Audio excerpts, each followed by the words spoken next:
A little under a year ago, I published this video about Chapter 3 and what I thought of Korekiyo Shinguuji. People might remember that I had talked fondly about him up until the motive for his murder was revealed, which was where I promptly hurled up all of my lunch. This opinion didn't change that much because oftentimes Korekiyo's stans would shove wild accusations of me being an abuse apologist in my face because I didn't like his character or this big reveal, ignoring the fact that I'm a very real victim of abuse. But hey, looks like all of that actually worked in the end! No, not really. In fact, it was giving me time, space, and an incentive to look back into his character that made me willing to give him a second chance. And wouldn't you know it? I actually kinda like him now. For all those worried that I'll become said Kyo stan who accuses anybody who finds his Chapter 3 endgame to be unpalatable to be an evil abuse apologist or a victim blamer, you can rest easy. I understand if this character is triggering for you. Hell, it took me ages to come back, and I still agree that half the reason he gets this chance is because he's physically attractive. Like, admittedly, his appearance is also, in fact, my type of guy, and that may also contribute to why I gave him this chance.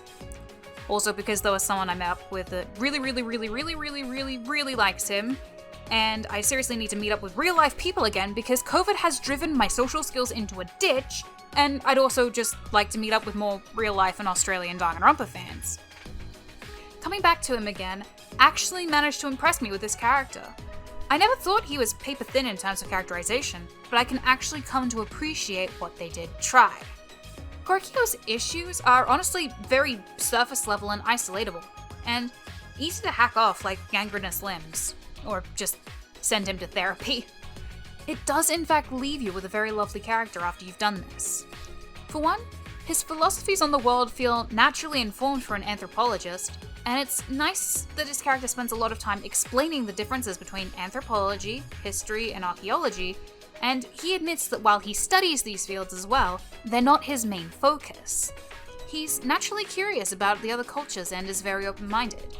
He's also very self-aware, knowing that many people find his mannerisms somewhat unsettling.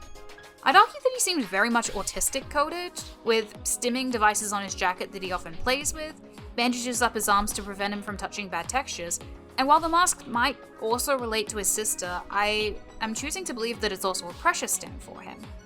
And because apparently I need to say the obvious now, if you disagree, that is okay. And after watching his third free time event again, yeah, it definitely seems like his sister abused him. I'm not super fond of the writing decision to have her use her illness to manipulate her brother's naivety and isolate him out of guilt for her illness, because it spreads a bad precedent about terminally ill people in general. But I also know that there are indeed people out there who do things like this. She isolated her brother from other people and fed him the lie that only her way was the right way to do things.